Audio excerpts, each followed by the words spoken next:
Entonces hoy vamos a empezar a ver un nuevo modelo que es el de los transformadores, o sea, que es el modelo que seguramente ya han escuchado, que es el motor de todos estos modelos grandes de lenguaje, los LLMs. Y no solo en eso, en un montón de contextos se han aplicado y han sido exitosos. Entonces es un modelo pues, muy importante que hay que ponerle mucha atención a tratar de entenderlo, y pues es lo que vamos a empezar a hacer a partir de hoy, ¿no? Entonces, pues vamos a ver, ¿no? Entonces lo primero es como que, como siempre, o sea, vamos a seguir la misma estructura de siempre, o sea, vamos a tratar de entender qué es lo que está haciendo, o sea, mecánicamente entender cómo se procesa a partir de la entrada a la salida, saber cómo es el modelo, el cómputo que está haciendo el modelo, y después lo siguiente que yo, mi particularidad es más importante, es entender por qué eso funciona, ¿no? Por qué eso tiene el éxito que ha tenido hasta el momento, que desde otro punto de vista es como que tratar de entender cuáles son los bias inductivos que está haciendo el modelo, o sea, qué tipo de funciones está favoreciendo con respecto a otro tipo de funciones como las redes recurrentes o otro tipo de modelos. Entonces, digamos que hacia ahí, hacia esa dirección es a la que necesitamos llegar. Pero bueno, lo primero va a ser tratar de entender pues, cómo hacen su cómputo, ¿no? O sea, cómo a partir de la entrada sigue la salida. Ahora, como les decía, originalmente su primer aplicación muy exitosa, que fue del paper de Attention is All You Need, era para datos secuenciales, o sea, en particular eran problemas de lenguaje natural, donde habían que hacer traducción o análisis de sentimiento. Entonces tienen esta arquitectura de encoder-decoder, que pues también es, como es el artículo principal, es en el contexto que lo vamos a ver. Pero de nuevo, o sea, como les digo, aparece en muchos otros contextos no necesariamente secuenciales. Y de hecho este mecanismo de atención, o en lo que está basado esa arquitectura de transformadores, como muchas cosas, es ya muy vieja, ¿no? O sea, ya tiene bastantes años atrás que este mecanismo de atención se utiliza. En particular yo lo conocí cuando estábamos tratando de entender estas cosas que estaban bastante interesantes, que son máquinas de Turing diferenciables, que era para tratar de que los modelos con gradiente descendente aprendieran a encontrar algoritmos que resolvieran tareas algorítmicas, pero que por alguna razón como que dejaron de... O sea, no se hizo tan popular, o sea, como que nunca agarró tracción eso, pero bueno. Entonces vamos a empezar a ver, o sea, vamos a empezar a ver con este mecanismo de atención, que es el mismo que se utiliza en esas máquinas de Turing diferenciables y es el mismo que se utiliza en estas arquitecturas de transformadores. Entonces, ¿cuál es la idea general? O sea, vamos a tratar de ir de la idea general ya a la forma específica en cómo lo hacen los transformadores. Entonces, de idea muy general, ¿qué es lo que hace el mecanismo de atención? Entonces, el mecanismo de atención es una función o un mecanismo, un procedimiento que es similar a una memoria. O sea, las entradas que va a tener este mecanismo de atención vamos a tener como una memoria, o sea, que tiene un conjunto de valores y un conjunto de llaves asociados a esos valores. O sea, como cuando tienen un diccionario o una memoria. Y después lo que va a hacer el mecanismo de atención es como igual como en las memorias, cuando me dan un query, o sea, que están buscando un elemento en la memoria, pues el mecanismo de atención me tiene que dar ese elemento que yo estaba buscando. O sea, es como una memoria. O sea, ahorita no he dicho otra cosa distinta a lo que hace una memoria. Y normalmente, ¿cómo lo hacen las memorias? Pues comparan el key con el query y ya si corresponde, pues ya regresan el valor asociado a ese key. Aquí lo muy importante que va a hacer es que eventualmente esto lo vamos a hacer paramétrico, y también este es un mecanismo que es para nada, así como lo describí, o como una memoria de una computadora, que es para nada diferenciable, ¿no? Y ya nosotros lo que hemos visto en estos modelos de aprendizaje profundo es que la clave para entrenarlos es que todo el modelo, todo el cómputo pueda ser diferenciable, o sea, se pueda calcular el gradiente y después con ese gradiente ir actualizando los pesos y etcétera, ¿no? Entonces, la idea de las principales ideas de estos mecanismos de atención es tener este componente tipo memoria y poderlo hacer diferenciable, o sea, que poderlo hacer que se aprenda a través de gradiente descendente y los algoritmos de optimización en ese sentido. Entonces, como que eso es lo primero, pero igual hasta antes de llegar a eso y para empezarnos a familiarizarnos, ¿por qué en estas memorias o por qué normalmente se utilizan llaves y valores y no, por ejemplo, nada más los valores? O sea, ¿por qué las memorias, por ejemplo, los diccionarios utilizan llaves y valores asociados a esas llaves?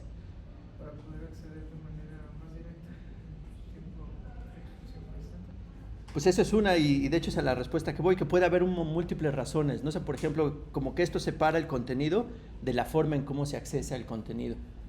Y eso puede ser muy útil, por ejemplo, en teoría de información, nosotros tenemos códigos que vamos a transferir a través de la red y cada código está representando un símbolo o una palabra o lo que sea.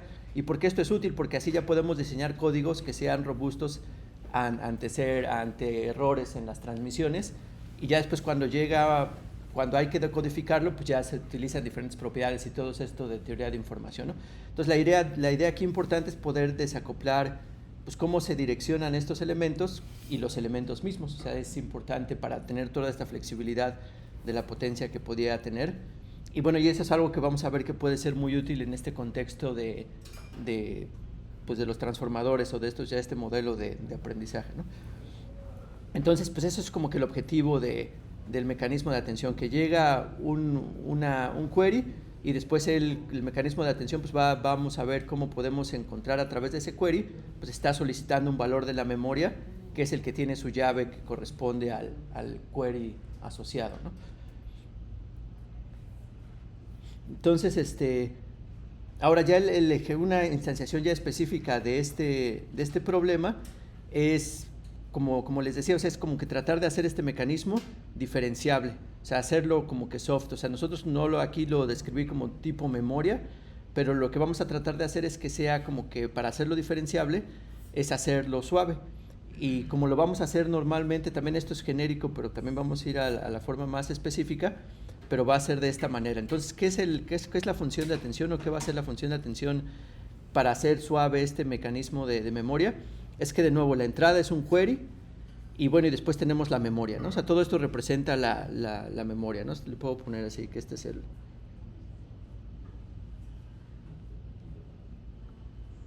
sea, tenemos la memoria, la query, donde la memoria pues, son pares llave-valor, ¿no? O sea, son un conjunto de datos dados por llave-valor, y después nos va a solicitar aquí alguien un query buscando algún elemento de estos conjuntos. Entonces, como lo vamos a tratar de hacer suave, es que la salida pues, va a ser uno de los valores. O sea, si quisiéramos que sean los valores, en la memoria original, pues quisiéramos que nada más fuera uno y que es al que se refiere el query, ¿no? Pero aquí lo que vamos a hacer, vamos a decir, bueno, pues vamos a sacarlos todos, o sea, vamos a sumarlos todos, a la salida va a ser la suma de todos, pero cada uno va a estar ponderado por un valor, que va a ser un valor real. O sea, estos alfa cis van a ser valores que van a depender del query y de la memoria, o sea, de esto que significa que es de toda la memoria, y me van a dar un valor. Y esos valores, o sea, todos los alfa cis van a ser un conjunto de valores que son los que se les van a llamar pesos de atención, o van a ser los valores de atención, y esos tienen que ser menor entre 0 y 1 y sumar a 1, o sea, tienen que ser como unas probabilidades, o sea, tienen que ser como distribuciones de probabilidad que están entre 0 y 1 y que deben de sumar a 1. Y aquí la idea es que el valor que queríamos extraer pues sea el que tenga más peso aquí en los alfas. Y de hecho, si sí queremos que se comporte así tal cual como un diccionario, pues quisiéramos que ese peso estuviera cercano a 1, ¿no? Quisiéramos que estuviera lo más cercano a 1 posible y todos los demás estuvieran cercanos a 0 lo más posible. ¿Qué ventaja tiene eso? Que bueno, ya no se comporta exactamente como un diccionario porque no regresa exactamente el contenido que queríamos, pero ahora esta función ya se acerca más a ser diferenciable. O sea, ya va a poder ser diferenciable y, por ejemplo, hay una función que tiene estas propiedades que estoy hablando, ¿no? De que son probabilidades que suman a 1 y que trata de amplificar el valor más máximo, pues todavía más que los demás, ¿no? Sí le suena un poquito esa softmax, ¿no? Entonces, por eso la mayoría de las arquitecturas de mecanismos de atención, no necesariamente todas, utilizan softmax para implementar esta parte, ¿no? Entonces, y bueno, de hecho esta es la que se utiliza mucho, pero vamos a verla un poco, ¿no? Aquí está como que en forma de diagrama una instanciación ya de esta función, donde pues nos estamos yendo de muy general a específico, y ahorita todavía aquí va a tener unas cosas que tenemos que implementar, pero vamos a ver. Entonces, ¿qué significa este diagrama? Y a ver si lo podemos escribir en ecuación. Pues de nuevo aquí lo que tenemos es la entrada al mecanismo de atención, pues de nuevo son, las llaves, o sea, es la memoria, nada más que aquí la separó para que el diagrama estuviera bien. Esto, si mal no recuerdo, es del libro de Murphy, también no sé si lo estoy escribiendo bien, y ya no me acuerdo el título, pero es un libro muy famoso, está gratis, creo que se llama Probabilistic Machine Learning o algo así.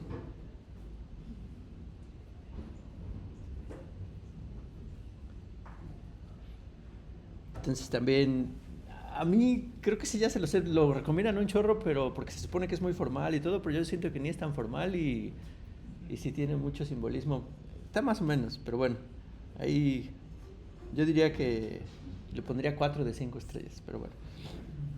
Pues ya me robo sus cosas, te lo critico, ¿verdad? Pero bueno, no. Entonces, la entrada de nuevo son la memoria, que son las llaves y los valores asociados a las llaves, y un query, ¿no? ¿Cuál es la traducción de query? Consulta, ¿no? Es una consulta. Entonces, ¿cómo vamos a producir ya la salida que necesitamos? O sea, es lo que está describiendo este diagrama. Entonces, lo que dice este diagrama que vamos a hacer es que vamos a tener si lo vemos estos como operadores, un poquito como grafo computacional, vamos a tener estas funcioncitas as. O sea, estas funcioncitas as, entonces lo que están tomando es el vector que se refiere al query o cualquier objeto que se refiere al query y un objeto que se refiere a la llave. Entonces esto lo va a hacer va a computar el query con todas las llaves que teníamos asociadas, ¿no? Y después va a computar esa funcioncita con todas las llaves que teníamos asociadas. Y a esas les va a sacar el softmax. Entonces aquí, ¿qué es lo que está diciendo? O sea, vamos a primero a tener esta función A que va a tener como entrada el query y el Q, y eso pues nos va a dar aquí lo no bien especificado, pero para que se pueda manejar con softmax, esto dónde debe de vivir. No, sí, igual ya la salida del softmax debe estar entre 0 y 1, ¿no? Pero para que esto viva en la softmax nada más tiene que ser un real, ¿no? O sea, pueden ser positivos o negativos los valores. Entonces esto nada más puede estar en los reales, ¿no? Entonces, pues lo que dice esto pues es que le vamos a aplicar el softmax a todas las pues a todas estas as cuando se le aplica para la misma query y para ya diferentes llaves, ¿no? Donde aquí las llaves pues van desde la 1 hasta pues, el número de memoria que tuviéramos, ¿no? Le voy a poner L, no sé si sean los demás, ¿no? Entonces aquí, ¿qué les hace por lo poco que hemos estado hablando ahorita del mecanismo de atención? ¿Qué funcionalidad o qué en principio cuál es el objetivo de estas as? O sea, ¿qué es lo que están tratando de hacer estas as? De nuevo, queremos verlo como una memoria, o sea, queremos verlo como una memoria donde la llave está pidiendo buscar un valor en particular, ¿no? Entonces, ¿qué función estaría ocupando aquí la A?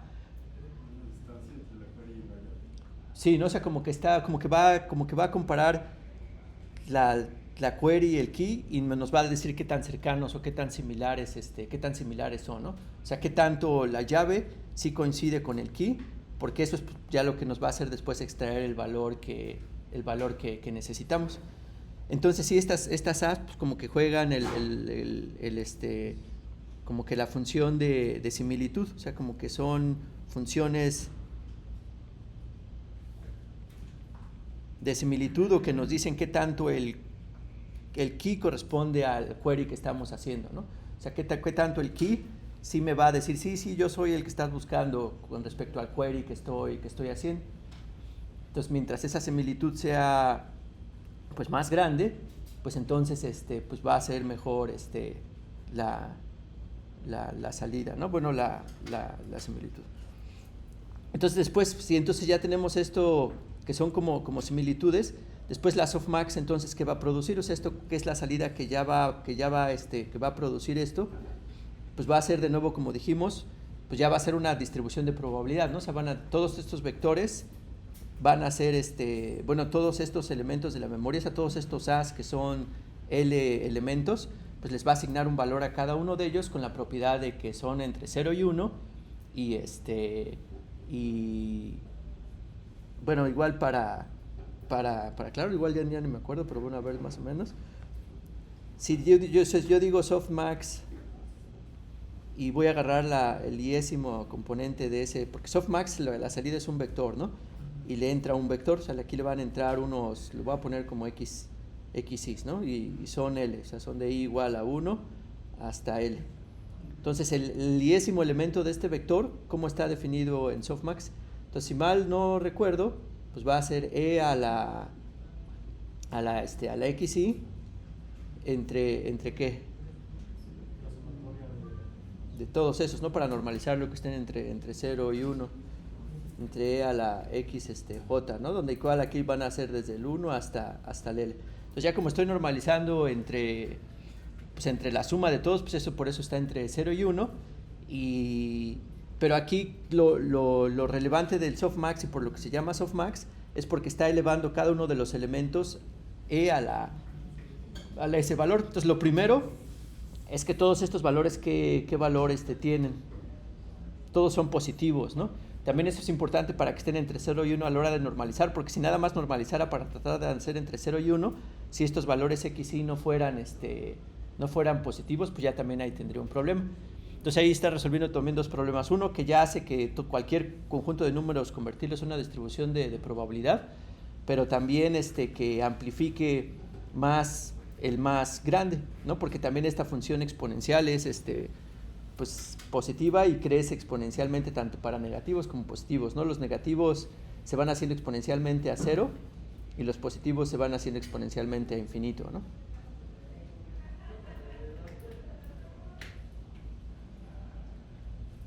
Y entonces, ¿qué efecto tiene? Que el valor máximo pues es el que va a tener el peso más grande, ¿no? O sea, va a tener el peso más, va a tener el peso más grande, y por eso es que se llama softmax. O sea, porque regresa más o menos el valor del máximo, o sea, o el máximo tiene más que regresa el valor máximo, el máximo tiene el peso más grande y los otros pues más chiquitos. Entonces, pues la salida de esto, si ya lo viéramos pues hasta como un dibujito, yo lo voy a realizar.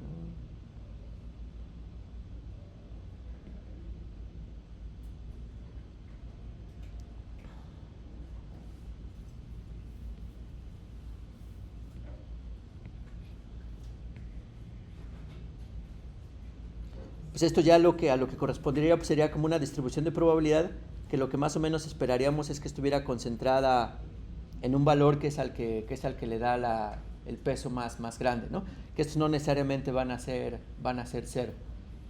Y después de eso, pues qué es lo que pues ya con estos pesos, entonces pues nada más vamos a hacer una suma ponderada. Estos van a corresponder, estos pesos van a corresponder a los alfa 6 que teníamos en la diapositiva pasada, ¿no? Entonces, ¿qué es lo que con respecto a la diapositiva pasada que teníamos? Que teníamos el alfa i del query y con respecto a la memoria, o sea, con respecto a la memoria que teníamos, pues como van a estar aquí dados, pues van a estar dados por el softmax i que corresponde a esto, ¿no? O sea, va a ser el softmax, la iésima componente de lo que está acá arriba, ¿no? Bueno, ya le voy a poner así nada más de flojo. Y entonces, ¿eso qué quiere decir? Que ya la salida pues va a ser la suma ponderada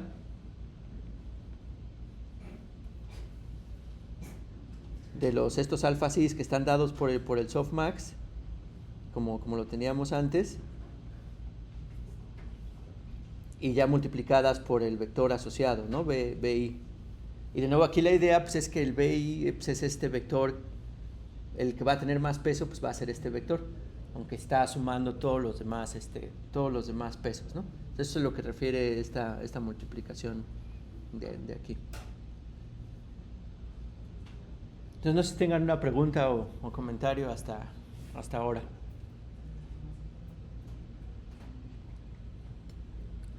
La distribución en el diagrama serían las X. ¿En cuál diagrama? Ah, sí, la distribución en este diagrama de acá arriba, sí, es el único diagrama que hay, ¿verdad? Sí, o sea, aquí las salidas del softmax lo que dice es que para cada key, y ya cuando lo comparé con el query, lo que sale del softmax es su peso ya normalizado a 1 y amplificando al máximo, ¿no?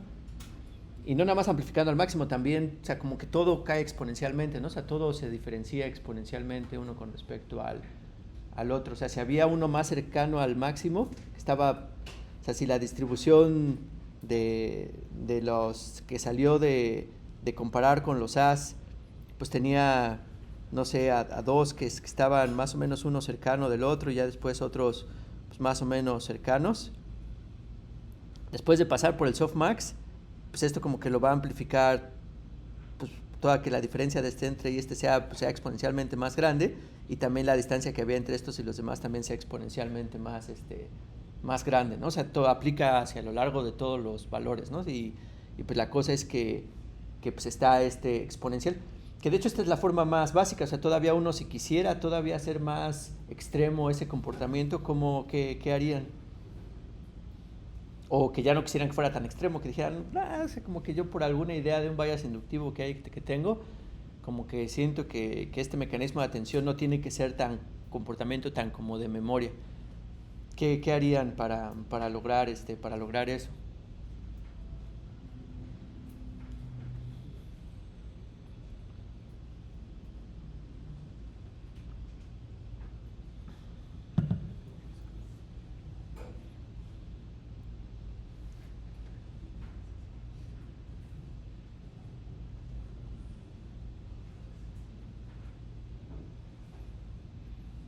O sea, quieren que esto todavía, en vez de estar así, que esté así.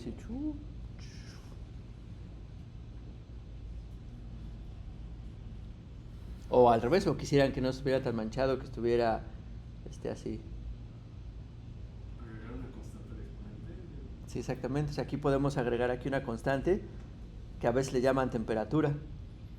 Entonces, si esa constante pues, es positiva y pues, mayor que 1, pues todavía va a ser el efecto más grande, ¿no? Que lo podemos ver como que es un exponencial con una base más grande, ¿no?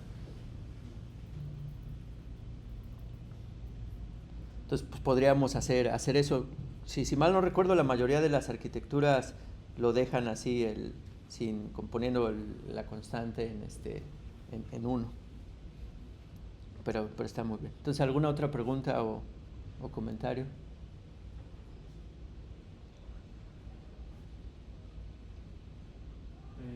Donde dice attention scoring function, esa no se refiere a softmax, ¿verdad? Es otra función. Esta attention scoring function sería o sea, sería esta funciona que dado un key y un query, te dice pues qué tanta atención le va a poner. O sea, como que cuál es pues lo que va a definir que la salida corresponda a este key, al valor asociado a este key. O sea, que ahorita todavía no lo hemos definido. O sea, es parte importante de todos estos mecanismos de atención, es cómo definimos esta función A. O sea, qué tan similares son estos elementos.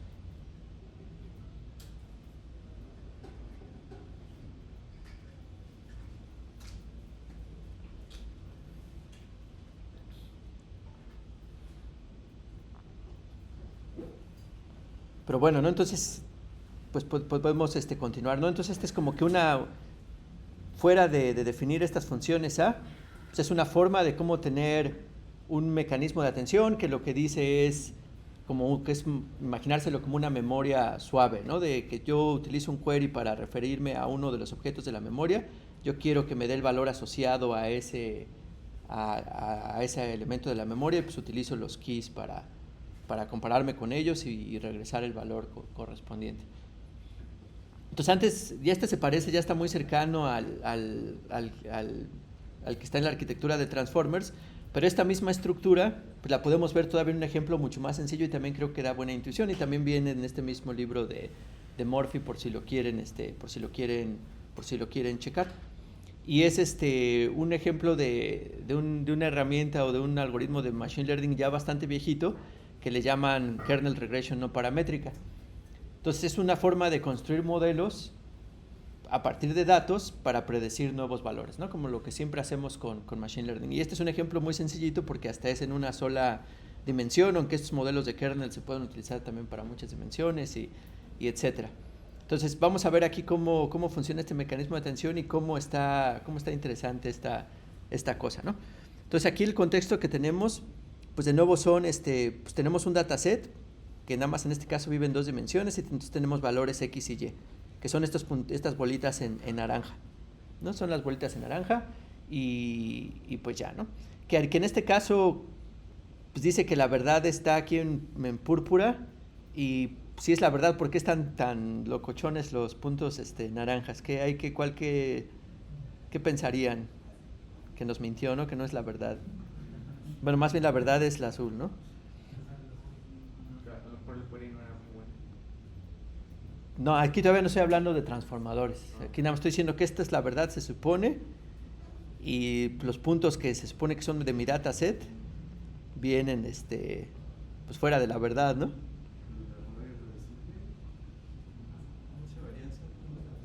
Pues ya con varianza se acerca un poco más, o sea, más bien es que la verdad es estocástica y que entonces aquí cuando se refieren a la verdad, más bien lo que me están dando es la media de la verdad. O sea, o como que el modelo que tengo que aprender, o que sí hay una verdad, pero los datos que estoy obteniendo vienen ruidosos, o sea, vienen de la verdad más un ruido, ¿no? Entonces aquí esto es bueno, aquí en el ejemplo que ponen, pues ponen que los modelos pues ya vienen ruidosos, pero bueno, es lo de menos, nada más era para que no se fueran a confundir de por qué la verdad está separada de la realidad. Entonces estos kernel regression no paramétricos lo que van a hacer es, van a decir, pues yo lo que voy, y se refieren a no paramétricos porque no tiene parámetros, es un modelo que no tiene parámetros, que lo vamos a utilizar así tal cual para hacer predicciones. O sea, vamos a construir una nueva función f y queremos cuando llegue un nuevo valor x, predecir el valor de la función para ese valor de x específico, pues dados los datos que tenemos. Entonces, ¿qué es lo que va a hacer este modelo no paramétrico? Pues va a decir, yo voy a predecir con el promedio de todas las Y's que están en mi conjunto de entrenamiento. Pero les voy a dar peso, o sea, voy a decir que cada una pues, va a tener más una opinión más fuerte que las otras, ¿no? O sea, no sería democrático, ¿no? Sería que le da más peso a unos que a otros. Y aquí en particular, como qué les haría sentido, o sea, ¿a quién le va a dar más peso? ¿A qué de mi conjunto de entrenamiento le va a dar más peso dado un nuevo I que me está llegando? Al que esté más cercano en X, ¿no? O sea, como que yo igual el bias inductivo que estoy haciendo es que si los X están muy separados, pues la función no necesariamente tiene que ser tan parecida y que si los X son chiquitos, pues yo espero que la función no esté cambiando así muy locamente y que el valor de la función no esté tan distinta, ¿no? Que no necesariamente tiene que pasar porque de nuevo una función pues puede ser lo que sea, o sea, puede aquí aún muy cercano puede tener un cambio así muy muy grande, ¿no? Pero es un bias inductivo que uno está haciendo. Entonces aquí lo que está diciendo pues es que si yo lo que quiero predecir es un nuevo valor X por aquí, o sea, quiero predecir este nuevo valor X, pues le voy a hacer más caso a los valores, a los puntos que estén cercanos a mí. Que por ejemplo en este caso, para este X pues sería tal vez estos de acá, ¿no? Entonces pues yo tengo que construir una función, o sea, tengo que construir pues un peso que haga más, o sea, que le dé más peso a los puntos que están cercanos a mí. Entonces, pensando en este mecanismo de atención, pues vamos a hacer como lo teníamos en la vez pasada, una función de similitud o que mida, por ejemplo, o sea, que esté basado en esa cercanía con X. ¿Y cómo lo harían? O sea, aquí digamos que lo que tenemos que hacer es, para tratar de parecernos o como que sea un ejemplo de la vez pasada, pues tenemos que definir un A, ¿no? O sea, tenemos que definir un A, que aquí el query pues es el X, o sea, digamos que aquí el X mismo es el query, o sea, es porque es la única información que tenemos, ¿no? Es con lo que vamos a intentar producir nuestro valor, nuestro valor de, ¿qué dice? Nuestro valor de Y, ¿no? Y después aquí para los diferentes elementos de la memoria, ¿cuál sería el key?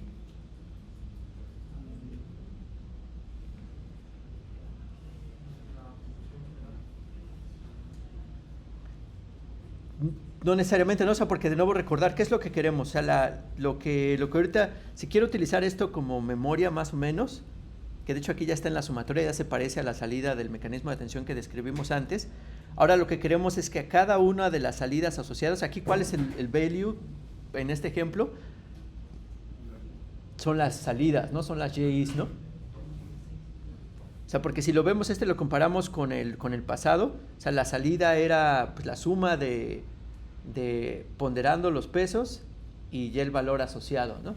Entonces aquí hasta como que veríamos igual eso hubiera valido la pena. O sea, ¿quién va a ser nuestra memoria aquí? Pues nuestra memoria son los pares X, X1, Y1 y así sucesivamente, ¿no? X2, Y2, ese es el dataset que tenemos, ¿no? O sea, hasta el XN, YN, ¿no? O XL.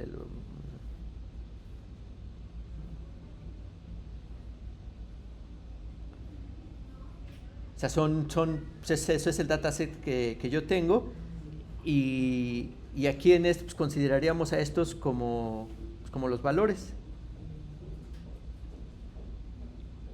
En este ejemplo que tenemos. Entonces aquí lo que yo quiero, o sea, por esto que estoy diciendo es si yo quiero predecir para un nuevo X que me den, o sea, un nuevo X que no esté en el dataset, pues la forma en que yo voy a estar escogiendo para predecir es que voy a ver de mi dataset quién se parece a este X con respecto a la entrada y voy a ver cuál es su Y y con ese Y es con el que voy a predecir. Entonces, en ese sentido, como estoy utilizando el mismo X para pues para ver si sí me parezco o no, pues por eso es que los X mismos pues van a ser los keys. O sea, estos van a ser las llaves. O sea, y ¿no? O sea, los X. Entonces aquí cada va a ser el A asociado, pues lo voy a comparar con el XY asociado y esto es lo que me va a dar mi valor de similitud. O sea, yo quisiera un valor de similitud con respecto a eso. Y bueno, y aquí el valor, como la función que van a utilizar de similitud, de hecho también se parece un poquito a que también amplificar exponencialmente la que es la buena, y entonces que aquí utilizan esta función tipo gaussiana, ¿no? Por eso se le llaman kernel gaussianos. Entonces esto va a ser pues si lo ponemos así como la función del gaussiano, 2pi sigma cuadrada, y aquí donde el u es donde tenemos que ver qué escogeríamos aquí para el u, y pues nada más va a ser la distancia que hay entre el x y el x y el xy al cuadrado, ¿no? Entonces esto qué va a hacer, o sea, si por ejemplo si x está así muy cercano si xy está muy cercano a x, pues esto va a ser un valor muy cercano a 0, entonces este valor como que va a tender a 0, ¿no? O más bien va a tender a 1, ¿no? Pero si se aleja esto, pues vamos a tener todavía elevado al cuadrado la distancia, entonces todo este valor se va a hacer muy cercano a 0, ¿no? Entonces, cuando está muy cercano el valor, pues tiende a 1, pero cuando se aleja exponencialmente se va a hacer más rápido hacia 0. Entonces, es una función pues, que es exponencialmente, que tiene su máximo en x, que es 1, y después cae exponencialmente hacia abajo, ¿no? O sea, si la dibujáramos aquí de nuevo, si la pusiéramos aquí en x, o sea, esto como función de xy, tendría su máximo, es un gaussiano que tiene su máximo en xy, después cae exponencialmente cuando se va alejando hacia los dos lados, ¿no? Pero entonces pues lo que está haciendo esto es que pues, va a decir, bueno, pues entonces mi predicción, pues voy a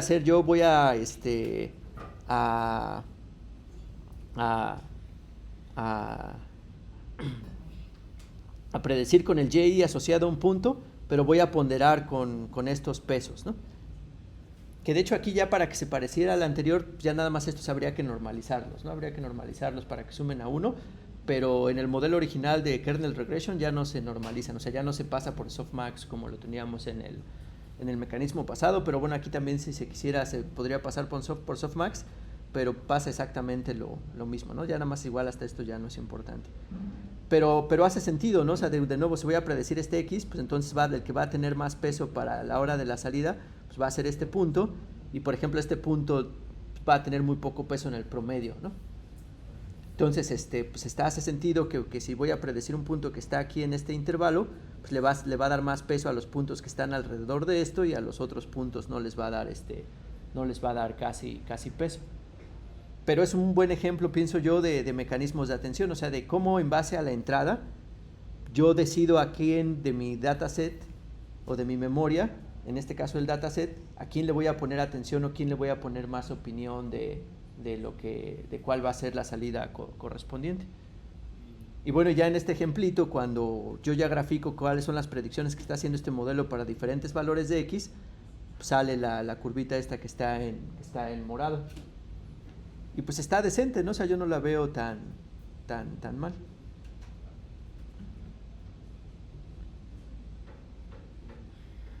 Que aquí está un poco extraño por qué por ejemplo, aquí no está tan arriba, ¿no? O sea, porque si los puntos cercanos aquí, por ejemplo, en pues deberían de ser estos dos, ¿no? Bueno, también este está medio cercano, ¿no? Pero este también está...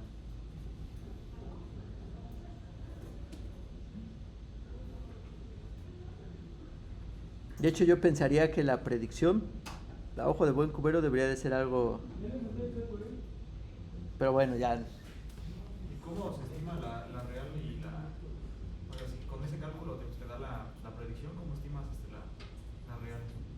No, la real ya la sabes, o sea, ya la real aquí, por ejemplo, en este modelo de juguete a lo mejor era un polinomio que tú ya sabías cuál era el valor, entonces nada más generabas valores con ese polinomio, o sea, que si curva representa un polinomio, nada más le sumo ruido más un ruido, y ya si genero mis datos, es como que esto para jugar, ¿no? O sea, para un modelo de juguete, por eso sí tengo la real. Ya en la práctica, pues sí, nada más tenemos el dataset y etcétera, ¿no?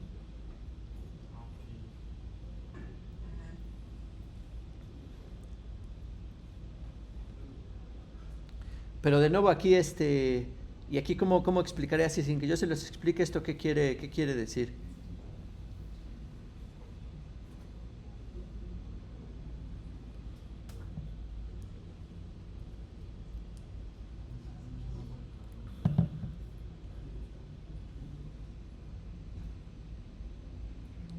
Si ya ustedes son un modelo grande de lenguaje y les digo, explícame esta imagen.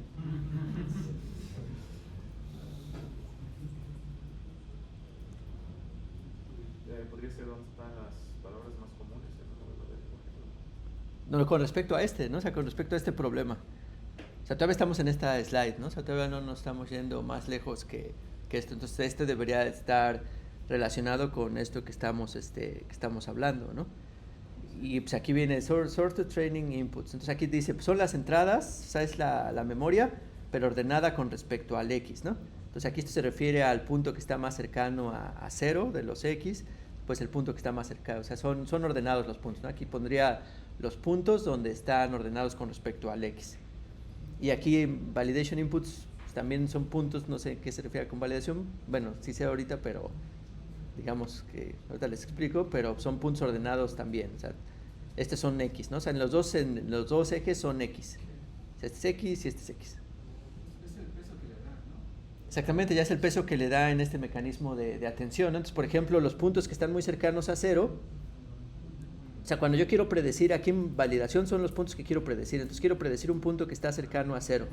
Entonces, este punto que está cercano a 0, los puntos a los que les va a poner atención de mi training set son los que están cercanos a 0 también. Entonces, por eso se ve esta como diagonal, ¿no? O sea, de que como aquí todos estos deberían de ser como tipos gaussianos. O sea, del punto que quiero predecir, aquí es gaussiano de a quién les estoy poniendo atención, ¿no?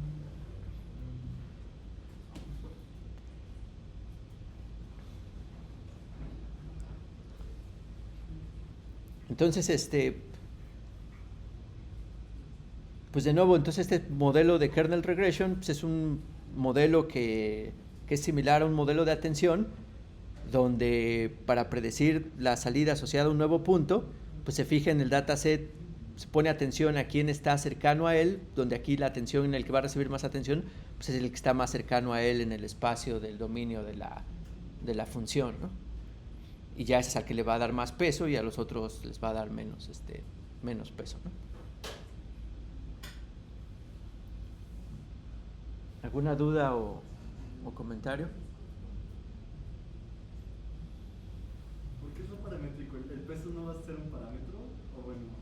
No, o sea, aquí este modelo no tiene parámetros, o sea, no hay, de hecho, esta es buena pregunta porque es como pase a la siguiente, pero es no paramétrico porque la predicción está basada en todos los puntos, pero no hay ningún parámetro que ajustar. O sea, sí, por ejemplo, aquí tiene parámetros, que es lo que podríamos poner, pero aquí se está pensando que están fijos estos parámetros. O sea, la predicción es en base pues a los puntos mismos, que por eso luego estos métodos no paramétricos son muy ineficientes, porque para hacer cada nueva predicción, pues tengo que considerar a todo el conjunto de entrenamiento a la hora de hacer el cálculo. ¿Qué otro algoritmo que se parece mucho a que también hasta podría ser un mejor ejemplo para una nueva generación, porque es más práctico, todavía se usa en algunos contextos?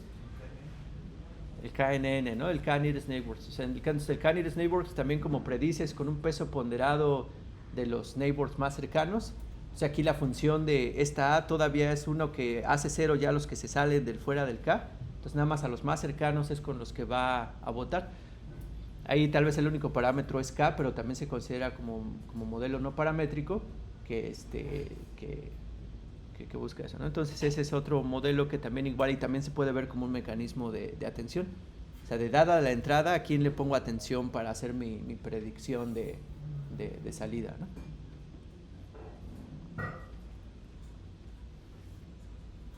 Y entonces una forma de hacer esto paramétrico, pues es diciendo que yo puedo tratar de ajustar el peso. O sea, quiero tratar de ajustar pues esta función A, de qué tanta atención le pone o de qué tanto me voy a alejar. O sea, si esa similitud se hace más larga, qué tanto le voy a dar un peso más pequeño, ¿no? O sea, de esta temperatura que más o menos dijimos, ¿no?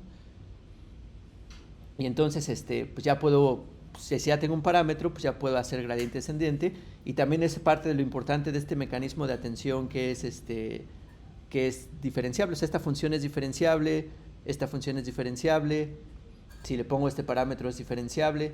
Entonces ya podría poner este modelo en el contexto de gradiente descendente. O sea, ya puedo tratar de dada pues mi conjunto de entrenamiento, poder tratar de ajustar ese parámetro, ¿no? Y por ejemplo aquí, cuando entreno esto con este parámetro, pues puede hacer todavía que esto sea como que más, lo que hace es hacerlo como que todavía más grande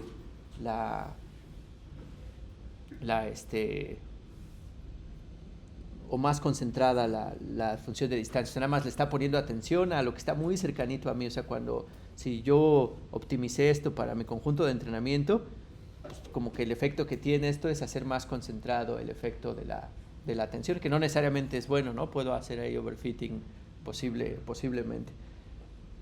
Pero bueno, la curva que queda es esta, que se me hizo raro porque ayer medio chequé, ya no sé si lo chequé bien el libro de Murphy, porque bueno, ya cuando vi, no me acordaba esto de dónde lo había sacado. Y y ya pues al final ya me acordé. Y como él tiene su libro en internet, o sea, tiene su libro, no hay que piratearlo. Pero igual ahí tendría que borrar eso en él.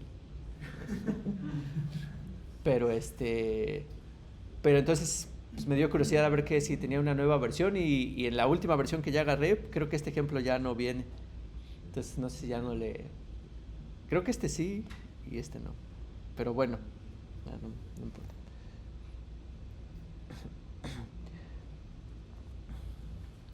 Entonces, pues ya tenemos este modelo de atención, y hasta aquí, hasta este punto, pues nada más lo que hicimos es como que verlo como una memoria, o sea, como una memoria donde voy a acceder a eso,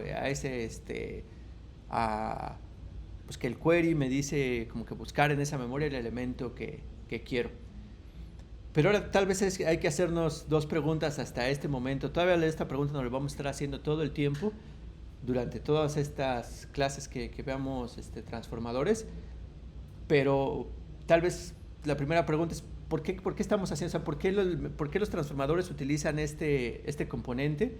¿Y en qué sentido puede ser útil para las funciones que vamos a utilizar en modelos de Machine Learning? O sea, en modelos que tienen que predecir una salida a partir de una entrada, ¿no? Y esas salidas pueden ser complicadas como secuencias, lenguaje natural, pero esta funcionalidad de este mecanismo de atención que ahorita tratamos de describir, ¿por qué puede ser útil o qué intuición les da de por qué puede ser útil para un modelo de Machine Learning, incluir estos modelos, estos módulos junto con MLPs o hasta junto con convoluciones al mismo tiempo todos, que de hecho sí hay, ¿no? O sea, hay los Vision Transformers que utilizan convoluciones y transformadores, y ya hay una mezclada de un montón de cosas. Entonces, como que qué intuición les da, que por qué puede ser útil, o por qué a las personas que empezaron a trabajar con esto lo pusieron allí, ¿no? O sea, como que es a lo que trataríamos de llegar. Porque le da sentido a la secuencia de palabras, por ejemplo ahí. ¿En qué sentido les da sentido? Bueno, pues para darle esa como relación entre cada palabra, ¿no? Como que función en sorted training inputs, o sea que no tenga los significados individuales, que pueda como que saber qué va antes o...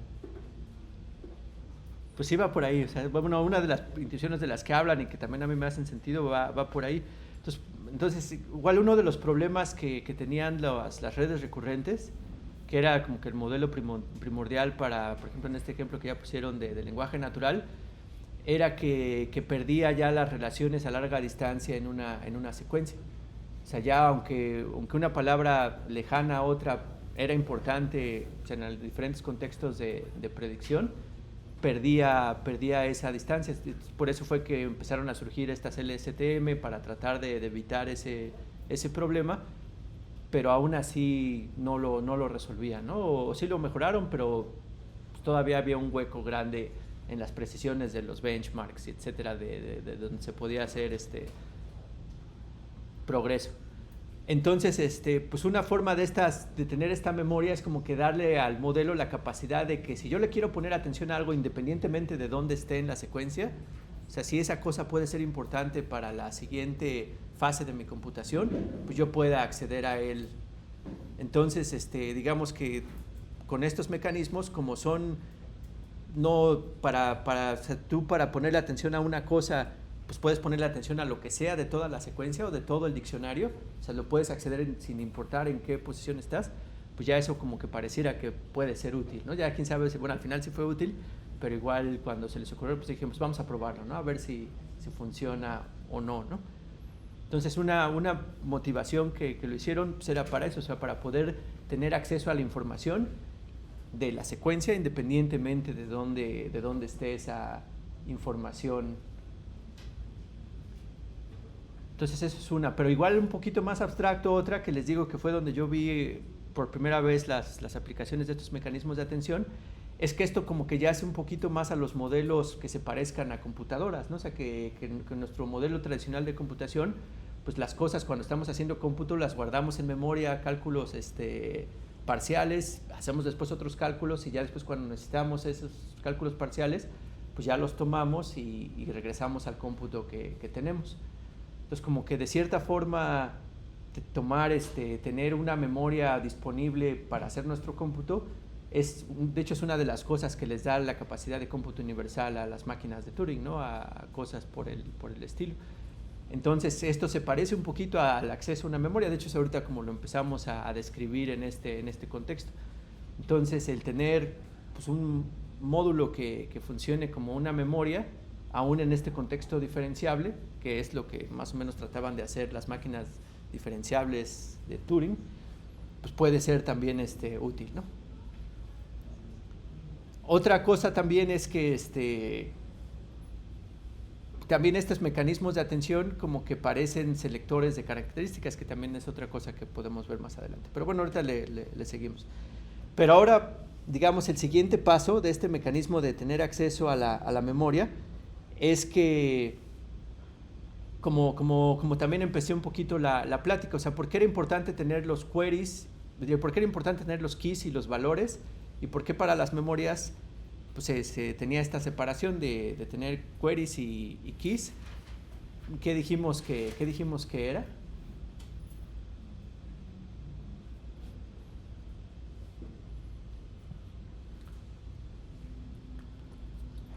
Ya fue un examen muy rápido. A ver si me están poniendo atención. Está fallando ese modelo de atención. ¿Nani? Sí, está fallando, ¿va? O sea, de nuevo, ¿no? O sea, como que dijimos, o sea, esto ya cuando lo teníamos en dibujito, teníamos el mecanismo de atención, y como estábamos viendo el mecanismo de atención era que teníamos una memoria, un diccionario, que estos eran los keys, este era el key 1, key 2, hasta un key L, y teníamos los valores asociados a esa memoria, ¿no? Valor 1, valor 2 y hasta valor L. Y ahora y esta digamos que es mi memoria, y lo que me iba a hacer mi mecanismo de atención es que si yo le hacía un query, o sea, yo le hacía una solicitud, pues él me iba a producir un valor iésimo asociado al ese query, ¿no? Y pues ya más o menos es lo que hemos estado hablando todo este rato. Que como lo iba a hacer era que iba a comparar este query con los diferentes keys y con el que se pareciera más de acuerdo a una función que ahorita está por definir, pues iba a regresar el valor, iba a estar el valor asociado, ¿no? Entonces, ¿por qué dijimos que era, o cuál era la intuición de nuevo de separar una memoria de cómo se accesa a los valores que ya está almacenando esa memoria?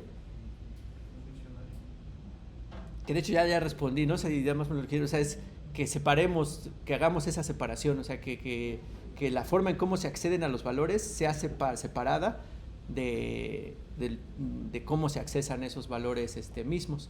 ¿Y eso por qué es importante? Pues porque esto permite pues muchas propiedades, ¿no? O sea, permite que, por ejemplo, lo que dijimos, ¿no? De que si por ejemplo mi memoria va a pasar por un medio ruidoso, entonces pues yo asocio a cada código un valor, y entonces ya cuando paso estos por el medio ruidoso yo puedo pues hacer ingeniería en estos keys para hacerlos robusto al ruido, para que ya cuando decodifique yo pueda ser robusto al ruido, ¿no? Que es en esencia lo que se hace en teoría de información, y ya el valor pues es dependiente del problema que yo tengo, o sea, ya los valores pues van a ser el alfabeto de algún lenguaje o lo que sea, pero la codificación de ese alfabeto pues va a tener las propiedades de que sea robusto a diferentes tipos de ruido y etcétera, ¿no? Entonces es separar, pues esta es la forma en cómo se accesa, y el valor mismo, que pudiera ser que, por ejemplo, como es en este mecanismo de atención, que los valores y los keys sean el mismo, por ejemplo, ¿no? Que es lo que vamos a ver ahorita.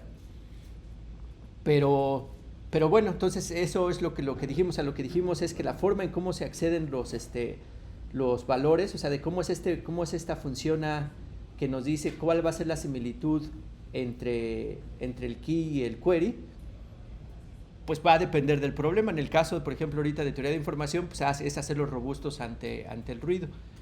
Pero ya aquí en Machine Learning y en estos modelos de atención, pues es donde van a estar o donde van a entrar los parámetros que va a tener este mecanismo de atención. O sea, ya digamos que ya la función A pues va a ser paramétrica, o sea, va a tener estos parámetros WK, W, que los podemos escribir esta función A de muchas formas, pero aquí la idea es que ya a partir de los datos de nuevo que vamos a entrenar nuestro modelo, que él aprenda cuál va a ser la función que va a relacionar los queries con los keys. O sea, que aprenda esa función de distancia entre los queries y los keys para el mecanismo de atención en particular, ¿no? O sea, por ejemplo, si me estoy tratando de imaginar, también quién sabe si sea así, pero ahorita para tratar de familiarizarnos un poco con todo este mecanismo de atención, por ejemplo, vamos a suponer el ejemplo clásico, ¿no? Que estas secuencias corresponden al lenguaje, ¿no? Y que entonces esto corresponden a palabras.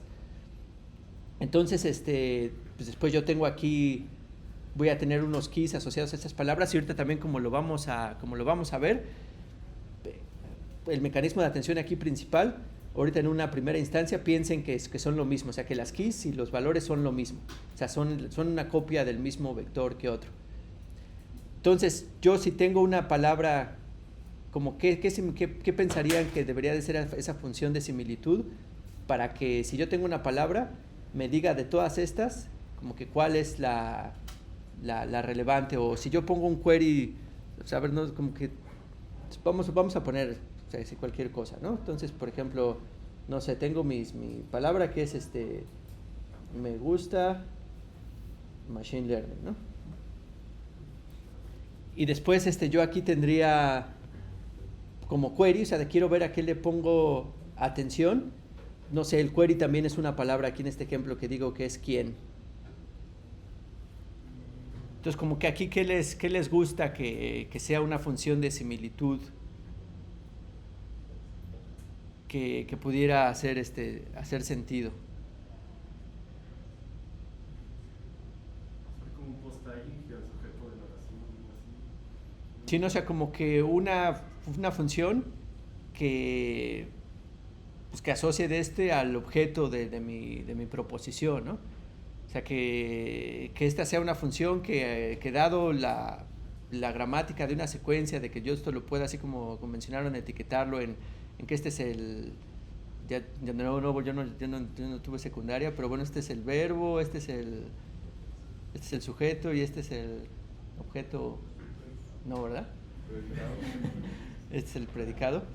Pero que a lo mejor sea una función que determine a quién ponerle atención o a quién recuperar de esto a partir de quién es el que cumple con la gramática asociada a esta palabra.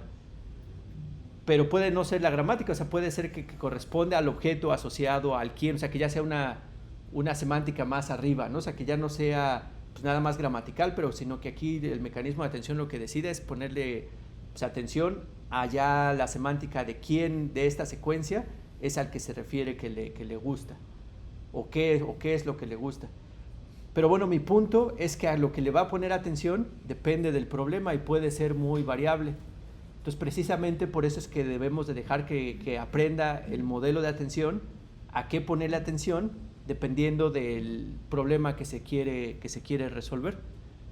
Entonces las funciones de similitud que vamos a tener, pues por eso es que estamos tratando de que sean paramétricas, o sea, de que eso es lo que se va a aprender, o sea, el modelo de atención va a aprender a qué le va a poner atención, o sea, cuál es su forma de decidir a quién poner la atención, pues eso va a ser algo que va a aprender a partir de los datos.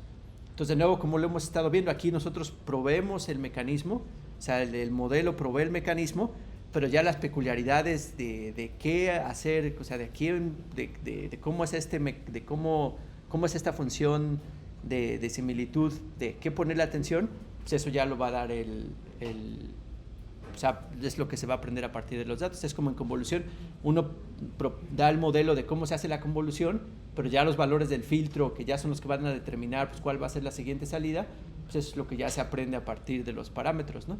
O sea, aquí es lo mismo, aquí se provee del mecanismo de atención, o sea, de esto de que la salida esté softmax y de que le ponga atención a uno con respecto a esta función de similitud, pero ya cuál es la función de similitud precisa, pues ya eso ya va a estar parametrizado. Y entonces, por ejemplo, aquí, esta todavía se utiliza mucho en estos grafos, en estos modelos de Graph Neural Networks con mecanismos de atención. Se utiliza este tipo de funciones, a veces no. O sea, todavía puede haber muchas posibilidades de investigación de qué funciones de atención poner y pueden tener sus ventajas y desventajas. Pero, por ejemplo, ahorita vamos a analizar estas dos a ver qué propiedades tiene, ¿no? Esta es la que se utiliza más, bueno, es la que se utiliza en transformadores y también se utiliza en un montón de contextos. Entonces, ¿cuál es esta? ¿Qué es esta función de atención? Primero vamos a ver qué hace, ¿no? Entonces, ¿qué es lo que está haciendo? Pues su objetivo es pues, dar una similitud, o sea, de qué tanto se parecen el query y el key, ¿no? O sea, qué tanta cercanía tiene, ¿no? Entonces, ¿qué es lo que está haciendo esta función? Bueno, si quieren, antes de ver esta función, si quieren, tómense 5 minutos de descanso y ya regresamos a esta función.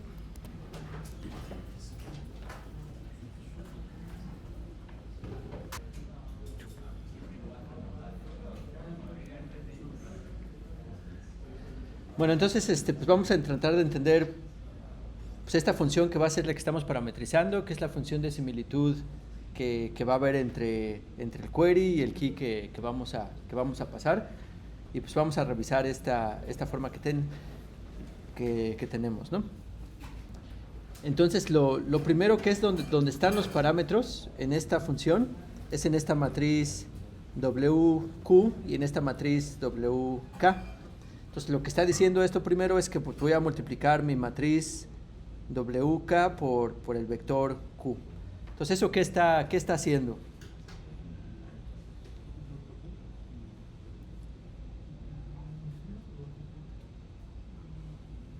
Aquí, de hecho, ya casi llegamos al producto punto, pero primero, ¿qué está haciendo esta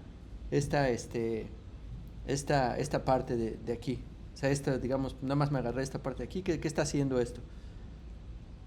Y nada más es para entenderlo. O sea, estos son parámetros, ¿no? Entonces, nada más lo que está haciendo es que a mi llave no la voy a utilizar así directamente como forma para calcular la similitud, pero antes le voy a hacer una transformación lineal. O sea, lo único que voy a hacer es, porque una matriz, multiplicar por una matriz es hacer una transformación lineal de un vector, ¿no? Entonces nada más lo que está haciendo esto es hacer una transformación lineal del vector que representa ahorita el query, y pues eso me va a dar mi nuevo, le voy a poner Q, no sé, Q gorrito de que ya está transformado, ¿no? Entonces lo que dice es que yo lo que voy a usar, como lo voy a usar mis parámetros, o sea, lo que voy a hacer es que voy a transformar linealmente, o sea, voy a pasar a otro espacio mi Q, que va a estar definido por estos parámetros WQ, ¿no? Y lo mismo para los otros parámetros WK. O sea, también va a ser una matriz que la voy a multiplicar por la llave y también me va a dar ese nuevo vector ya transformado a otro espacio, Q gorrito, ¿no?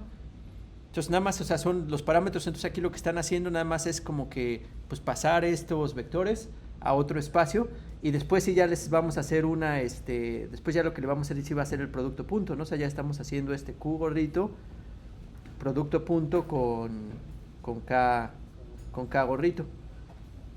¿Y esto qué nos va a dar el producto punto? Pues nos va a dar pues, el producto punto, ¿no? Pero bueno, ¿qué es el producto punto? También una forma de ver el producto punto pues es multiplicar componente a componente, ¿no? O sea, vamos a multiplicar componente a componente y sumar todo eso, ¿no? Ese es el producto punto. Pero ¿qué otra forma conocen el producto punto equivalente que se puede escribir? Como el coseno, ¿no? O sea, como es la norma de Q gorrito por la norma de K gorrito por el coseno del ángulo que hay entre los dos, ¿no? Entonces, entonces este producto punto, ¿cómo es dependiendo del coseno? O sea, ¿y qué es lo que pensaría, no? O sea, aquí tienen dos vectores, van a tener el vector Q y van a tener el vector K y un coseno de ángulo entre los dos. Entonces, si esto está intentando representar similitud, pues como que el coseno, ¿qué nos está diciendo? Nos está diciendo que si son cercanos, ¿qué se imaginan que sean cercanos? Pues que sean el mismo vector, ¿no? Y que sean similares.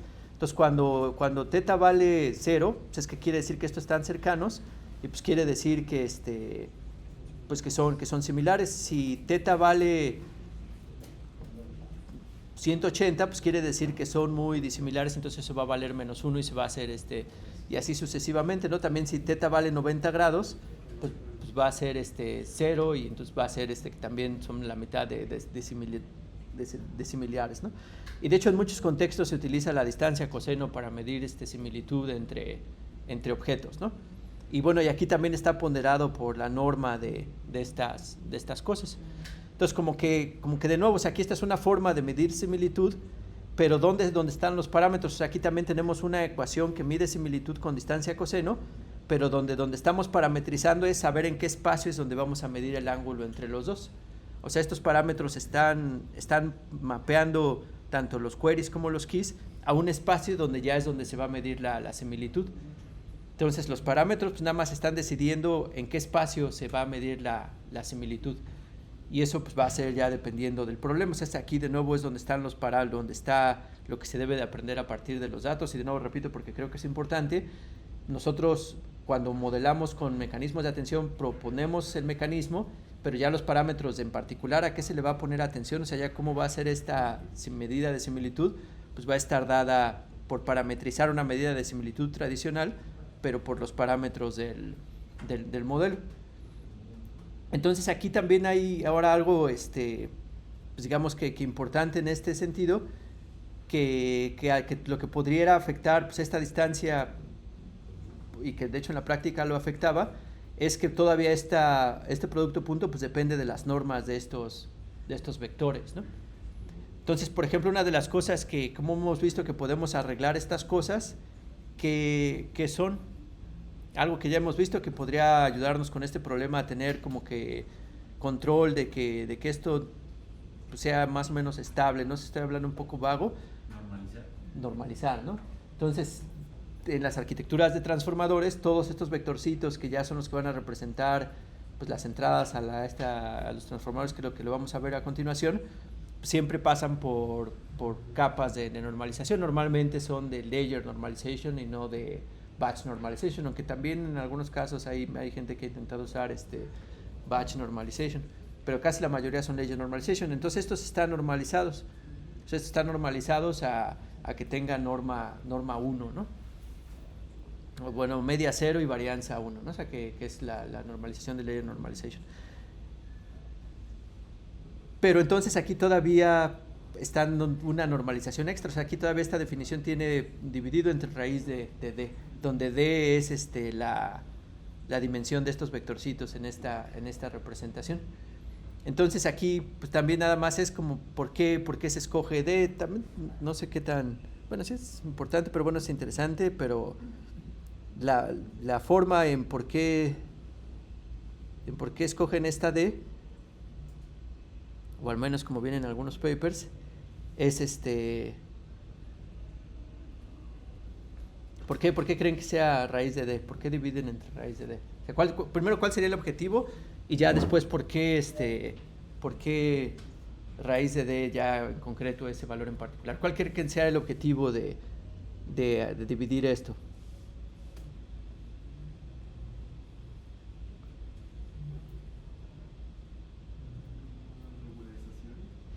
¿Cuál, perdón? No necesariamente, y es en el mismo contexto, o sea, sigue siendo normalizar, ¿no? O sea, tendremos que tratar de normalizar y todo mantenerlo como que no se disparen los valores tanto hacia muy grandes o como muy chiquitos, porque se pierde la estabilidad, dificulta la optimización y hace muchas cosas no positivas para optimizar y otros procesos, ¿no? Entonces ahorita ya como les dije, pues sí, en las arquitecturas normalmente están normalizados, esto sí, su media es 0 y su varianza es 1 de las cosas que están allí, pero nosotros también quisiéramos que el producto punto mismo, o sea que este valor de similitud mismo también no se explotara tanto, ¿no? O sea, también mantener estable. Y pues entonces por eso normalizamos también para tratar de mantenerlo entre un rango de posibles valores, ¿no? O sea, también para que no esté disparado. Entonces también quisiéramos que este producto punto no estuviera normalizado, ¿no?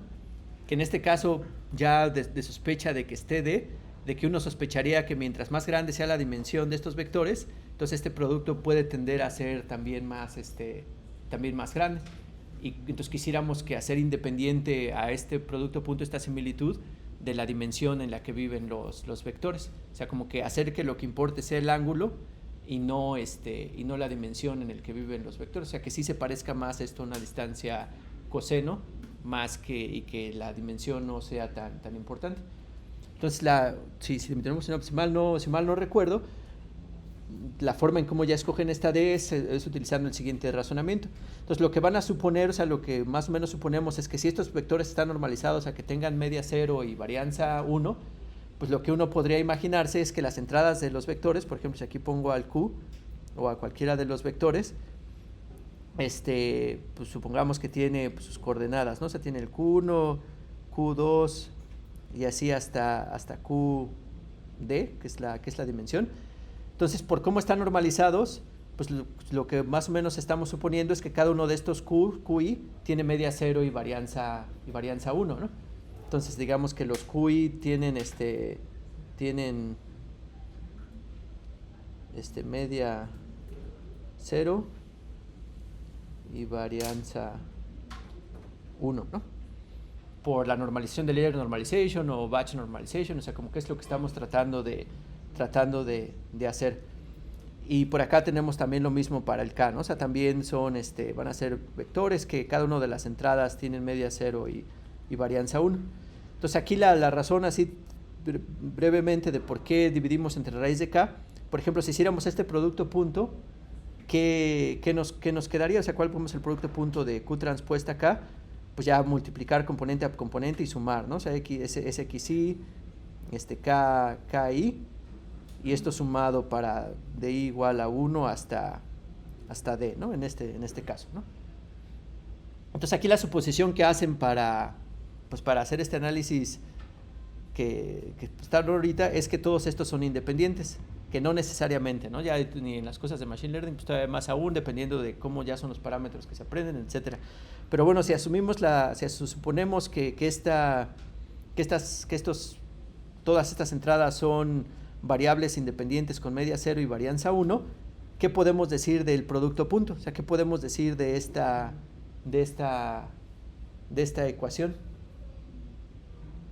¿Y qué podemos decir pues de su valor, ¿no? O sea, de cuál va a ser el valor que va a tomar. Entonces podemos tomar el valor esperado de este producto punto, saber cuál es el valor esperado que va a tomar ese producto punto y cuál es el valor esperado que va a tomar ese producto punto, dadas las suposiciones que hice ahorita.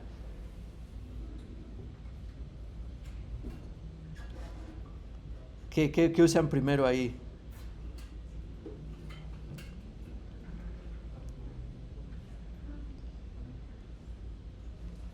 Bueno, no les puedo decir nada porque ya hace mucho que no doy algoritmos aleatorios, pero es algo que hasta queríamos poner en nuestras camisas de la linealidad de la esperanza, ¿no? Es un concepto sumamente importante, pero bueno, una es que cuando tenemos sumas de funciones variables aleatorias, el valor esperado de eso siempre es la suma de los valores esperados, ¿no? Y esa es una propiedad en general, o sea, es una propiedad en general de integración y de un montón de conceptos importantes, ¿no? Entonces aquí pues QI, KI. Y ahora el valor esperado del producto ya no hay linealidad del valor esperado, ¿no? Bueno, ya no es producto, pero ¿cuándo sí? Esto nada más es jugar un poquito también para que se acuerden. Entonces, también igual de recordatorio, los que no hicieron el examen, entonces tienen que hacer estos módulos del de Coursera de Andrew Ng y el curso de probabilidad precisamente de Blinstein, ¿no? Que es los que tienen que hacer, ¿no? Ya el lunes trato de avisarles para cuándo tienen que entregarlos, pero bueno. Entonces, ¿qué puedo hacer? Esto no siempre es válido, o sea, no siempre es válido que el valor esperado de un producto de variables aleatorias sea el producto de los valores esperados, pero sí es cierto cuando son independientes, ¿no? Cuando son independientes sí es esto. Entonces dijimos que el valor esperado de cada uno de estos era ¿qué? 0, ¿no? Entonces esto vale 0, ¿no? O sea, porque todas estas variables aleatorias tienen media 0 y varianza 1. Entonces el valor esperado del producto punto, pues está bien, ¿no? O sea, tiene valor esperado de 0, ¿no? Entonces hasta ahí vamos bien, pero ahora si le queremos calcular la varianza a ese valor esperado, pues ya pues vamos a verlo. Aquí también la varianza no tiene esa propiedad de la linealidad, pero también sí se cumple cuando son independientes. Entonces aquí pues quedaría la varianza de Q y K. Y ahora esto cuánto es.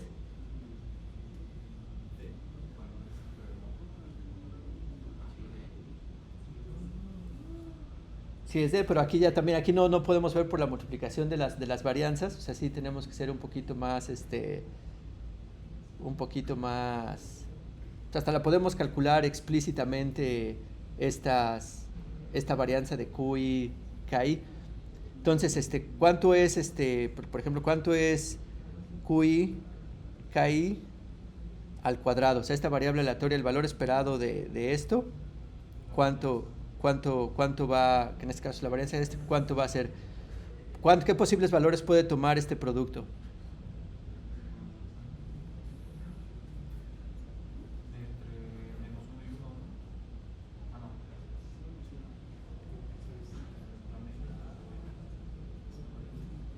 Pues bueno, ya lo podemos hacer aquí así directo, ¿no? O sea, ¿qué quedaría esto? O sea, quedaría el valor esperado de QI cuadrada por KI cuadrada, ¿no? Y después esto, ¿qué más podría hacer aquí con respecto a esto? Separarlas, ¿no? Porque también son independientes. Entonces esto me va a quedar QI cuadrada por KI cuadrada. Y ya de esto sí puedo decir que esto a qué vale.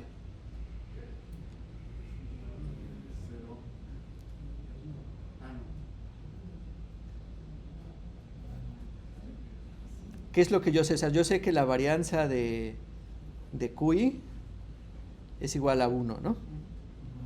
¿Y qué otra forma tengo de poder escribir que ya también, como ya sabemos que no lo hago, a ver si no me equivoco.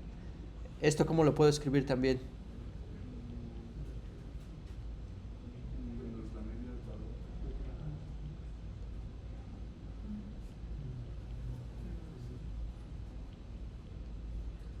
Y esto al cuadrado, ¿no? Pero esto es esto es 0, ¿no? Entonces me va a quedar ¿cuánto vale QI cuadrada? El valor esperado. 1, ¿no?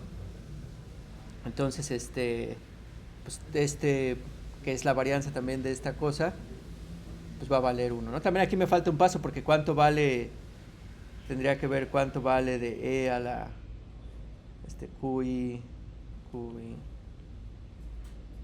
al cuadrado, ¿no? Pero esto también es 0, ¿no? Entonces esto sí vale 1, ¿no? Y entonces esto cuánto vale, que ya me habían dicho. D, ¿no? Entonces, pues ya para tratar de mantener que, o sea, aquí entonces esta es una variable aleatoria del producto punto que tiene media 0, pero tiene varianza D en vez de varianza 1. Entonces, si también lo queremos tener pues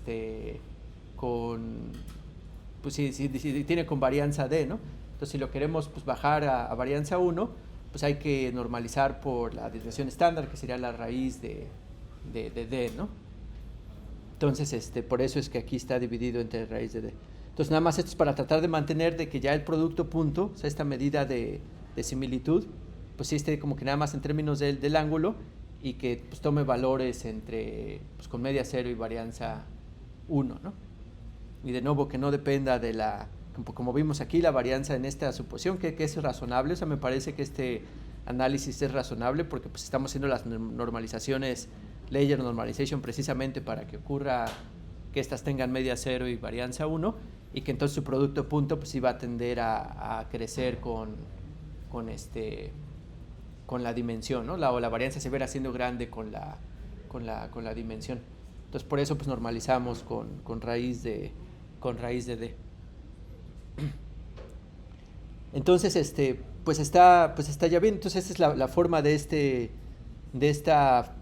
función como que de similitud. O sea, estamos utilizando similitud coseno y tratando de que pues sí sea la similitud coseno, pero donde vamos a parametrizar en el espacio de donde se va a calcular esa dimensión coseno. O sea, eso es lo que van a definir estas matrices Q y K, ¿no?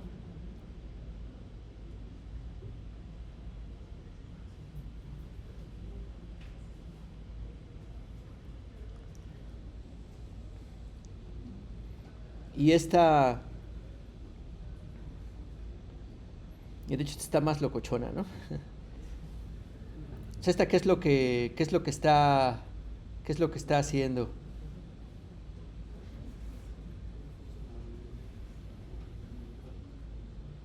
Primero, ¿cuál es la tangente hiperbólica? A ver, vamos a bajarla.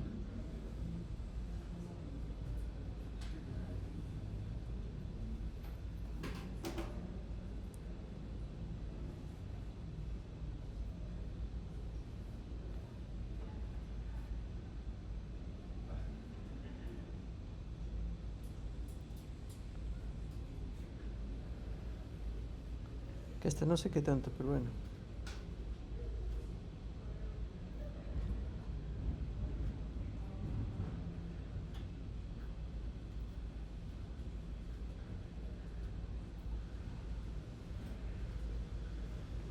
La tangente hiperbólica, de hecho, hasta es como yo, por lo que me acuerdo, es que es sí, como es una de las no linealidades que siempre utilizamos también. Nada más en vez de que sea el escalón entre 0 y 1, es el escalón entre -1 y 1, ¿no? Entonces esa es la funcioncita que igual es como una S, pero en +1 y -1, ¿no?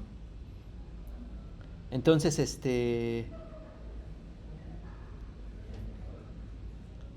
y luego, pues aquí lo que está haciendo es sumar dos vectores, ¿no? O sea, como que está sumando dos o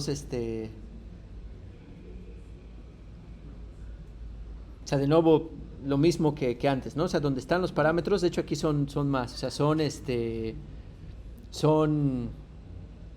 pues igual para mover los vectores con una transformación lineal a un espacio donde ya se va a hacer la función de similitud, pero aparte aquí tenemos otros vectores, ¿no? Otros vectores, otros parámetros que es un vector WB. Entonces, lo primero es que esto, ¿qué va a dar? O sea, esto va a dar un vector, no sé, Z, que vive en RD, ¿no? Si suponemos que K y Q viven en RD.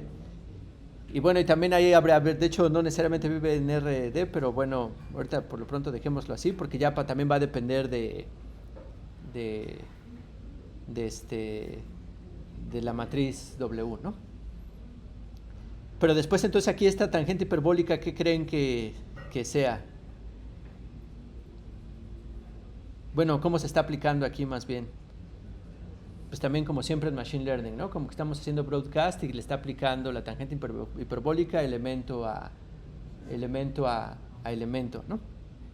Entonces como que está, pues va a pasarlo ese vector o sea, aquí como que, pues lo que hicimos nada más fue una suma de vectores, ¿no? O sea, hicimos un vector, aquí el Q transformado, o sea, el Q gorrito, y luego sumado al K gorrito.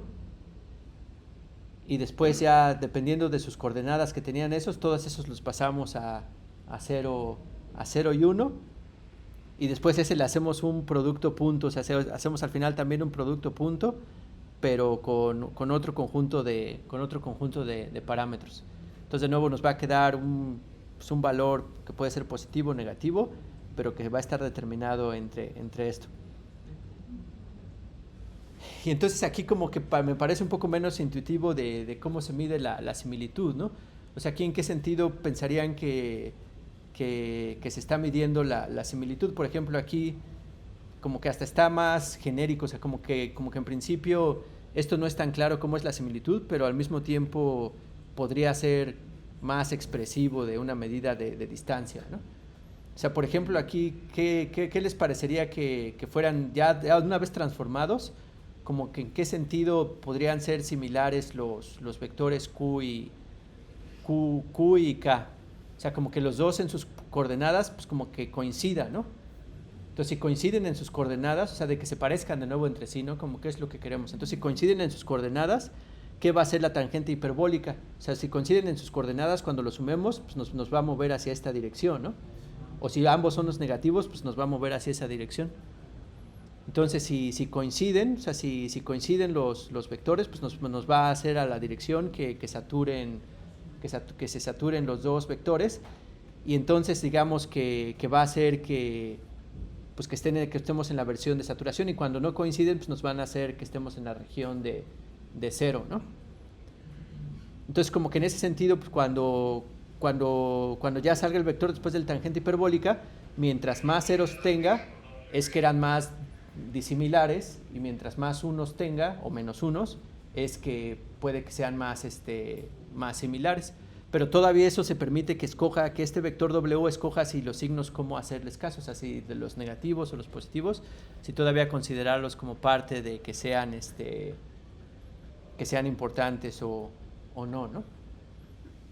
Pero bueno, es otra función parametrizada que trata de ver cuándo dos vectores son similares o no. pero bueno, de nuevo casi no la he visto. También es más ineficiente de calcular, tiene más parámetros también aquí, pero podría ser útil, ¿no? O sea, podría ser útil y como que de nuevo es ver qué está tratando de capturar esta función de similitud. Y de nuevo pues es de que pues, qué tanto se parecen unos vectores y otros, ¿no? Y que en este caso como que este vector de aquí pues va a decidir cada dimensión de este vector, pues cómo le hago, cómo lo tomo en cuenta para ver si son similares o no, ¿no? Como que esta también se me hace un poco menos intuitiva, pero bueno, es lo que alcanzo a ver. No sé si tengan ustedes alguna pregunta o agregarle aquí a algo. Como que sí pareciera que la normalización es muy importante aquí, mencionó también que a lo mejor los vectores no se parezcan tanto, si la escala no cambia mucho, me puedo ir tal vez a la región de simulación negativa. Sí, no, o sea, también definitivamente es relevante, aunque aquí ayuda esta tangente hiperbólica, ¿no? O sea, de que también si ya vives en esta, si están muy grandes los dos, bueno, sí, porque tú quisieras vivir aquí, ¿no? Si no, no te da tanta información. O sea, si por ejemplo uno tiene un valor positivo muy grande y el otro negativo pero muy chiquito, pues ya le hace caso al grande, ¿no? Y pareciera que sí son iguales, aunque en realidad son diferentes, ¿no? Entonces sí, definitivamente, sí estoy de acuerdo que aquí la normalización pues es importante, ¿no? Como también, pues, por lo cual la normalización era importante cuando estamos no linearidades, ¿no? De tratar de no estar en las regiones de saturación, o más bien pues, sí tomar pues, ambas partes, ¿no? La saturación, pero también pues, donde se activa el modelo. ¿En qué aplicaciones podría ser importante el símbolo? ¿Mande? O sea, ¿en qué aplicaciones podría ser importante el símbolo? ¿Cuál? Bueno, para mí, bueno. ¿Cuál símbolo? Como que no te entendí. Se va para la derecha, para la izquierda. El signo. Sí. Sí, no, pues no sé, o sea, como que, o sea, por ejemplo, desde este punto de vista de cómo está aquí expresada esta función, o sea, de quiénes son los parámetros y cómo está esta función, aquí esto es o sea, son simétricos, o sea, como que es el -1 y el +1 ocupan la misma semántica, porque ya si estos valores son positivos o negativos en estos parámetros, pues puede tener el efecto cualquiera. Entonces, en este caso son simétricos. Ese es lo importante de esta función es que sea simétrica hacia el -1 y el +1, porque ya dependiendo de qué valores toman estos pesos, pues va a ser el efecto que tendría, ¿no? Pero bueno, entonces aquí de nuevo lo importante, o sea, de nuevo regresando, es aquí que en estos modelos de atención parametrizados, pues lo que estamos parametrizando es cómo decide el modelo a quién ponerle atención dependiendo de los queries y los valores, ¿no? La función de similitud es la que está parametrizada, que en este caso el más común escogemos la similitud coseno, pero entonces lo que está parametrizado de esa similitud coseno es el espacio donde se hace esa similitud coseno. Entonces a ambos vectores que les vamos a calcular la similitud, ambos se transforman con esta matriz y ya luego en esos espacios transformados es donde se hace el producto, punto, ¿no?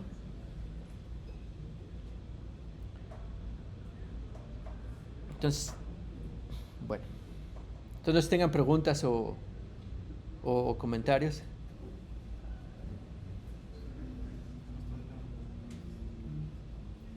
Las llaves podrían ser las etiquetas, por ejemplo, para clasificación de series de tiempo, o es aparte.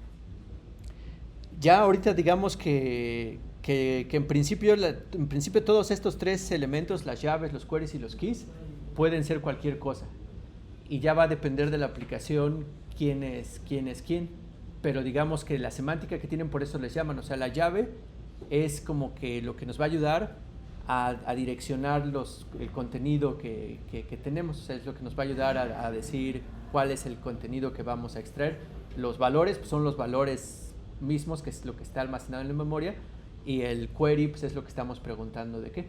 Entonces, ya va a depender del problema, pero la semántica es esa. Entonces, de nuevo, si dices, o sea, en tu serie de tiempos, si las etiquetas podrían ser el key, como que yo pienso que no. O sea, yo pienso que ahorita no lo visualizo, pero a lo mejor podría ser. Pero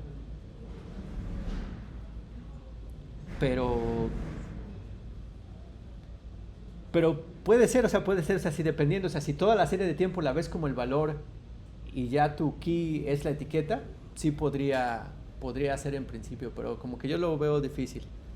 Pero la respuesta, digamos, es que ya va a depender de en particular lo que tienes de tu aplicación y cómo quisieras utilizarlo. Ya más o menos ahorita que veamos algunos ejemplos, pues igual ya te das una mejor idea. Que ya vimos uno, ¿no? Que fue el del kernel regression, ¿no? Entonces en ese caso el key era el dominio de la función. ¿Alguna otra pregunta o comentario?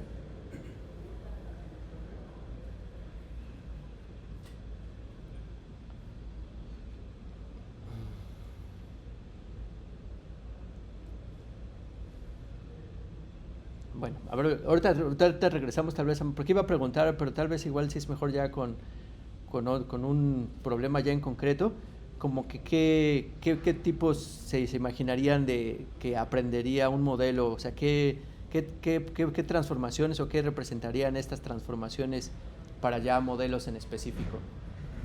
Pero bueno, creo que sí es más fácil si nos vamos pues ya a los transformadores, que creo que ya no tenemos tanto tiempo, pero bueno, al menos vamos a dar la introducción que ya más o menos la di, ¿no? Entonces, de nuevo, estos transformadores es una arquitectura de Deep Learning que originalmente fue para analizar secuencias, en particular modelos de lenguaje, y en particular para hacer tareas como traducción, y también otra tarea que fue muy, muy famosa fue análisis de sentimiento, pero bueno, ya después se hizo un chorro de cosas hasta llegar a los monstruos que tenemos ahorita. Y parte importante de esta arquitectura era que sí estaba basada nada más en mecanismos de atención. O sea, por eso el paper era Attention is all you need, que también está pomposo y también se hizo popular ese. Después ya empezaron a salir papers que ya no se hicieron nada populares, pero era algo is all you need, cualquier cosa is all you need. Pero bueno, sí fue. Si ya les dieron premio Nobel a Hinton y a Benjo, pues seguramente también en un futuro, ¿no? Y pues está bastante interesante. Entonces, pues vamos a ver cómo de los elementos que tenemos, cómo son los que están incluidos en ese modelo. Que bueno, igual nada más quería poner el dibujito porque seguramente también ya lo vieron. Quién sabe hasta dónde lo tengo. ¿No? Es el modelo, es la arquitectura que van a ver en un montón de pláticas y en un montón de papers. Pero lo que vamos a tratar de explicar son todos los elementos que están aquí. Y en particular para esas dos aplicaciones. O sea, lo vamos a hacer para la aplicación de traducción y para una aplicación de análisis de sentimiento y también para estos modelos de BERT, que es como que los modelos base para los modelos grandes del lenguaje. O sea, cómo se trata de entrenar estos modelos de manera un poquito semisupervisada o no supervisada y cómo esos se utilizan como building blocks para estos modelos grandes del lenguaje, ¿no? Entonces, esas son las tres aplicaciones que vamos a tratar de ver. Y ahorita vamos a ir explicando esto componente a componente, que ya lo que hemos estado tratando de explicar ahorita, la mayor parte de esta clase, es este módulo. Todavía no hablamos del multihead, pero ya estamos muy cercanos a explicar este módulo que está aquí, ¿no? Que ya es lo que vamos a explicar la siguiente clase. Y bueno, pues sí, para no quedarnos pues así, pues ya le dejamos por hoy que no hay clases el lunes, ¿no? Entonces hasta el